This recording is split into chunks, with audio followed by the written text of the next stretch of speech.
Je reçois Jean-Marc Germain, député PS des Hauts-de-Seine, très critique avec le gouvernement, grondeur ou frondeur. On va voir tout ça très vite. Bonjour, mais d'abord, ces propos de Nadine Morano qui s'alarme de la présence d'une femme voilée sur une plage française. Elle dit même que cela porte atteinte à la culture. Est-ce que ça vous fait réagir ?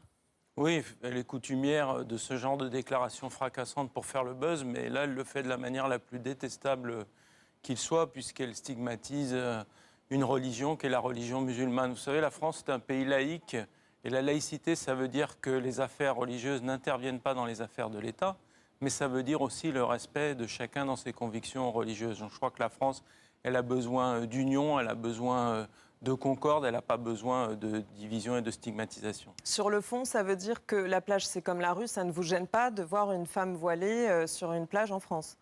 Non, pas du tout. Je crois qu'il faut respecter chacun dans ses cultures, dans sa religion. Bien sûr qu'on a combattu ensemble, droite et gauche confondues, la burqa, parce que là, pour le coup, ça veut dire nier l'existence même de la femme et la possibilité d'être visible dans la rue. Mais là, on n'est pas du tout dans ce domaine-là. Pour revenir sur les sujets qui vous intéressent plus particulièrement, l'économie, la politique. Hier, à votre place, Thierry Mandon, secrétaire d'État à la réforme et à la simplification de l'État, a critiqué les frondeurs dont vous faites partie. Il a dit que vous coupiez la corde de la cordée qui gravit la montagne. Qu'est-ce que vous lui répondez ? D'abord, l'image qu'il a choisie est tout à fait malheureuse quand il y a des accidents dramatiques dans les Alpes. Et puis par ailleurs, je trouve que ce n'est pas bien à la hauteur ce qu'on peut attendre d'un ministre d'avoir ce genre de déclaration. On attend au fond qu'on réfléchisse ensemble sur les meilleures façons de sortir de la crise et pas ce mépris pour les réflexions qu'ont portées un certain nombre de parlementaires dont je fais partie. Ça fait 3 mois que nous disons attention, on ne va plus avoir de croissance si on n'est pas capable de remplir les carnets de commandes des entreprises. Donc réfléchissons à ce problème-là. Comment il y parvient? Nous nous disons qu'il faut relancer l'investissement public, qu'il faut soutenir le pouvoir d'achat des plus modestes. Et nous disons que c'est possible de le faire parce que du côté des entreprises, on aide des secteurs comme la banque, la finance et l'assurance qui n'en ont pas besoin. Mais est-ce que c'est le bon moment ? Est-ce que ce n'est pas une façon de tirer contre son camp et, d'une certaine manière, irresponsable dans la situation de crise que connaît la France aujourd'hui ? Vous savez, en démocratie, quand on débat, on ne tire jamais contre son camp et on ne tire pas contre son pays. En revanche, quand même au sein de la gauche, ça donne une image de désunion, de confusion, même dans l'opinion publique. Mais les habitants, les concitoyens qui ont voté pour nous, ils n'ont pas voté pour qu'on s'asseye sur un siège rouge et qu'on appuie tout le temps sur le bouton vert. Ils ont voté pour qu'on ait une parole, pour qu'on l'exprime et pour que quand on a des idées et qu'on pense qu'elles sont nécessaires pour le pays, on les défende et on les défende publiquement. On n'a rien à cacher. Dans nos débats. Des signaux contradictoires de la gauche. Au risque de montrer une gauche qui réfléchit aux meilleures façons de sortir de la crise. Mais ça suppose qu'on évite ces petites phrases comme celle qu'a eue le ministre hier, qui, elles, pour le coup, sont désastreuses. Il ne faut pas des polémiques, il faut des débats de politique économique. Mais aujourd'hui, c'est Manuel Valls qui monte au créneau, la tension monte, il vous traite d'irresponsable. Oui, mais il a tort aussi de faire ça et d'utiliser ce langage-là. Et d'ailleurs, regardez les débats qu'on a posés depuis 3 mois. On a dit qu'il faut soutenir le pouvoir d'achat des plus modestes. Il dit non, il ne faut pas soutenir le pouvoir d'achat des plus modestes. Et puis maintenant, il dit on va réfléchir à comment faire. On a dit qu'il faut soutenir les investissements publics. Il dit non, il ne faut pas le faire. Et puis il annonce une conférence à la rentrée.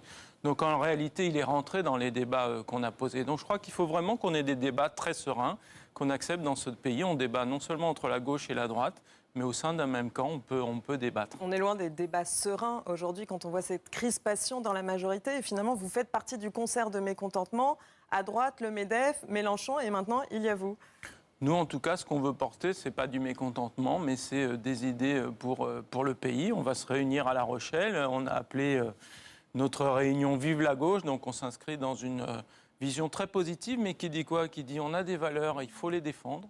On a été élu sur un programme, il faut le mettre en œuvre. Et puis ensuite, il faut de la raison dans les choix. Il faut écouter ce que disent les économistes.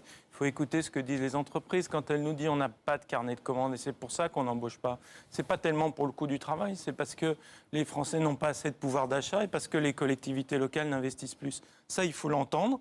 Il faut trouver les solutions concrètes, on en propose et on va continuer à le faire dans les mois qui viennent. Au risque donc de demander de sortir du pacte de responsabilité, de le réorienter sans tenir compte peut-être de certains économistes aussi qui disent qu'aujourd'hui ce n'est pas possible d'appliquer une autre politique, ou en tout cas celle que vous plaidez.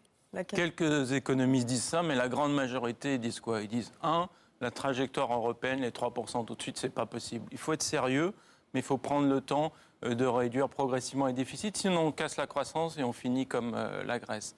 Deuxièmement, il faut demander aux entreprises qu'on appelle des contreparties, c'est-à-dire au fond l'idée toute simple que quand on donne 1 euro à une entreprise pour améliorer sa compétitivité, on demande qu'en face il y ait des investissements, il y ait de l'exportation et pas des dividendes et des hautes rémunérations.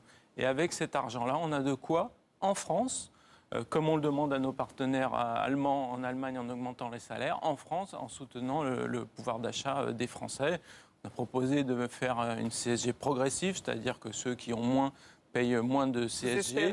On espère que le gouvernement retienne cette solution. Voilà, d'autant que le Conseil constitutionnel a écarté la solution qu'avait retenue le gouvernement, c'est-à-dire une baisse des cotisations salariales. Maintenant, il reste en réalité plus que la CSG. Ne va pas à La Rochelle cette année. Parce qu'elle n'a pas jugé que c'était utile d'être à La Rochelle, mais elle sera présente. Elle a peur de ne pas s'empêcher de critiquer le gouvernement et... Elle n'a pas envie, en tout cas, d'exprimer des critiques publiquement. Elle préfère, quand elle a des reproches à faire, le faire directement auprès du président de la République et du Premier ministre. En revanche, ce qu'elle a dit avant l'été, c'est qu'elle serait davantage présente dans le débat dans les mois qui viennent. Parce que maintenant, au fond, on rentre dans une nouvelle étape du quinquennat. Qu'est-ce qu'elle pense, Martine Aubry, de la politique du gouvernement aujourd'hui ? Vous savez, je termine le raisonnement.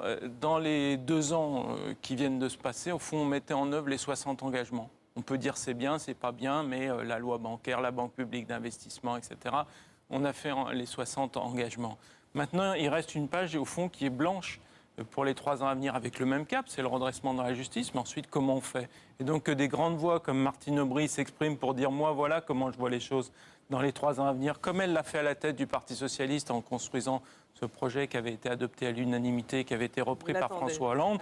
Moi, j'attends sa voix parce que c'est une voix qui compte, c'est une voix qui est forte, c'est une voix que les Français attendent, je crois. Une autre voix qui pourrait peut-être tous vous réconcilier, c'est celle de Nicolas Sarkozy et son retour annoncé. Est-ce que vous l'attendez, celui-là, aussi avec impatience ? Non, j'attends personne à droite. Vous savez, je crois qu'en politique, il faut respecter ses adversaires. La droite se choisira à un moment donné son candidat.